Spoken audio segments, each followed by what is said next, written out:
Hello and welcome back to my channel, and welcome back to this week's edition of TN Tuesday, where this week I'm working in the composition size notebook, so therefore the travel portion of my story, The First 60 Years. And let me tell you, I love this size. I wasn't so sure to begin with. It was a different size yet again, because adapting to the regular traveler's notebook size was a little bit of an adaptation, but I love it.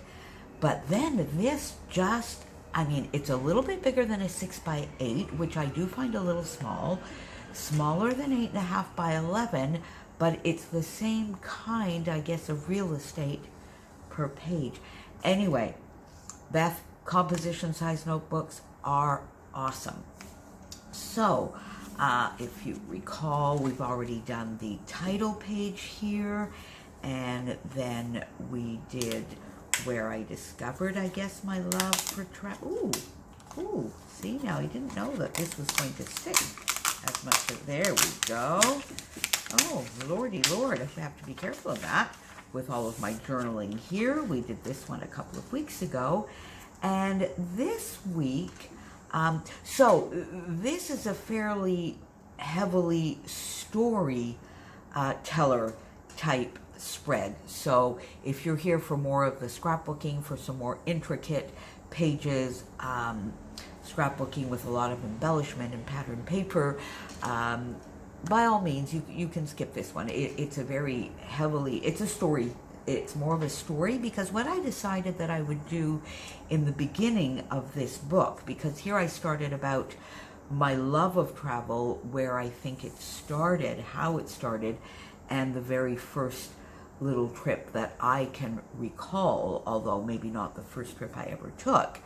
So then here I decided I would sort of document simply where I've been and what is still on my bucket list. And this is what I did on this spread here. So not quite as embellished, a lot of journaling. But what I did back when Irit, my friend Irit Landgraft, had her Patreon, I was a patron, and she had the most beautiful printables every single month. And I had printed many of them out. I don't think I've ever used, or hardly ever used. And this particular printable was just perfect for here. Hot air balloons flying in the air. It symbolizes travel, but it's whimsy, it's fun. And I had printed this printable on white cardstock and then also on vellum. So I took a piece of it here on the white cardstock, just cut it and to the size to do my basic 1/3, 2/3, put it on this side of the page, and then on this side of the page I went with the printable that I had printed out on vellum and did a little bit of fussy cutting. So I put one little part here and one little part here. So that was sort of the foundation of my page. I had a little strip here left from a 6x6 from the Pick Me Up from last month's How to Kill a Kit with Style. So I put that here. And then what I decided to do is go into Google and just search outline map. So outline map of Canada, outline map of the United States, outline map of the Caribbean, and sized them down to sort of a photo size, printed them out on my Canon Selfie, and then fussy cut around them. I was quite proud of that. So I love that. So it gave me Canada, the States, and here down as part of the picture there was Alaska and Hawaii. And then this, I have the rest of it. It was a lot larger, obviously, because the Caribbean is a lot larger, but I've only been to a couple of places. So I decided to fussy cut it a little bit smaller to give me some room, because as a whole, I wasn't finding a good spot for it. So that was step number 2. So I thought this here was perfect, just like I do with a normal photo, just sort of overlapping the 1/3, 2/3 line with that strip in the middle. So I put the Canada one. Then I had this, which was also part of this little cut apart sheet, Living on the Bright Side of Life. I just put it down here as I would with a little normal border strip, and I put the United States map here. Since I had these 3 little hot air balloons here, and the way this was shaped, this picture, it just sort of fit perfectly there. So I glued those down. Then I guess really before I did anything else, I thought I would get into the journaling, and this is both going to be an introduction and a reason why I love traveling, what I still want to do. So I'm going to go through the journaling here, so that's going to take a couple of minutes. So if you want to hear just a bit about the rest of the embellishment, by all means fast forward, or if you've heard enough about the actual process on the page, feel free to stop here if you were here for more of the embellishment aspect and not so much the my story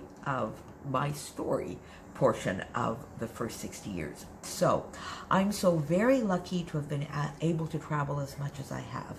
I don't think that first trip memory anyway to Niagara gave me the bug, but rather there was Jamaica in 1976 or so, and then my first trip to Europe for work in 1984 or so. I love Europe for its history, its culture, architecture. It almost everywhere felt like home and heart instantly. I still do hope to live there one day. So that gives you a little bit of an idea of what travel means to me. However, still on my Canadian bucket list are Nova Scotia, PEI and Newfoundland, and a more thorough exploration of BC. I've been lucky to see most of my home provinces of Quebec and Ontario, as well as New Brunswick, mainly the Moncton and Shediac area. Then Calgary, Jasper, Lake Louise and Banff, Vancouver, and beautiful Victoria round out my experiences in Canada. I absolutely adored the Exumas, which are some of the Bahamas Islands, and I would go back in a heartbeat. Jamaica was an eye-opener for this 21-year-old, and I was able to experience it with a local, from a local's perspective. That was priceless. I was invited into his family for a meal, for dinner. I was 21, so we went to a local disco that was not touristy at all. In fact, there were no tourists there. Took me around his small town. So it was awesome. It was, I mean, I did the touristy things as well, but those 2 or 3 days with this local friend was just awesome and amazing. And that started the bug that I had for travel, but travel not in the main tourist areas. That has never been, but being able to go into the smaller towns, living with the locals, and that probably dictated the reason why at 50 I needed to do that 1-year backpacking trip so that I would be able to travel from that perspective, from my perspective. I had been doing 10 or so years worth of business traveling prior to that. I would still love to discover Costa Rica, which I realize is not in the Caribbean, the British Virgin Isles, don't really know why, and definitely more of the Bahamas.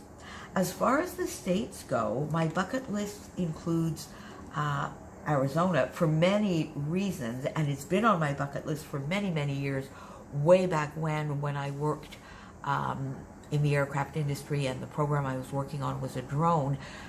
We were doing testing in Yuma, Arizona, and from that moment on I've always wanted to visit Arizona, but now I have even more reason to go because a lot of my scrappy, awesome scrappy friends live in or adjacent to Arizona. I would like to see more of Oregon, as it was really just a glimpse in 1984 when I went on my honeymoon. New Mexico, Connecticut, and because of some of my other scrappy friends, North Carolina, Virginia, and Georgia. I have explored much of Florida. Oh my goodness me, I had trouble reading my own writing. I have explored much of Florida, but still need to get to the Keys. I would love to go to the Keys. I think I've read a few cozy mysteries set in the Keys, and it just seems I just need to go to the Keys. I've been to Boston, Maine, New Jersey, Washington, City, Washington State as well. I love Seattle. Seattle is a beautiful city for me. I have passed through, flown in and out of New York City, but I still need to visit. I know. Tell me, how could that be? Many places in California are calling as well. I think mainly, maybe more the northern part, San Francisco, the Redwoods. I did get into the Redwoods on the same trip where I went to Oregon, Seattle. We did drive down into the Redwoods, but that is something that I would really like to get back to. Oh, and let's not forget Rhode Island and more of Vermont, which I have seen quite a bit as I'm very close to it, but I would love to see more of Vermont. So there you go. So that's a little bit of an insight into how I got the traveling bug, where I've been in North America, the Caribbean, where I would still like to go. And then I just finished off the page with here adding a few little stickers. This Take Me Away is some packaging from Paige Evans' collection. And then I just had some stickers in a very, very old stash here.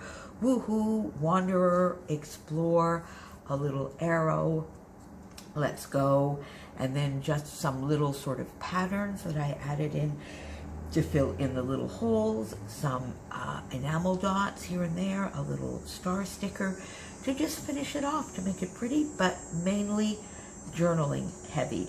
And then of course, so the next part of this will be the same type of thing with Europe, and here I've printed on vellum, an outline of Europe.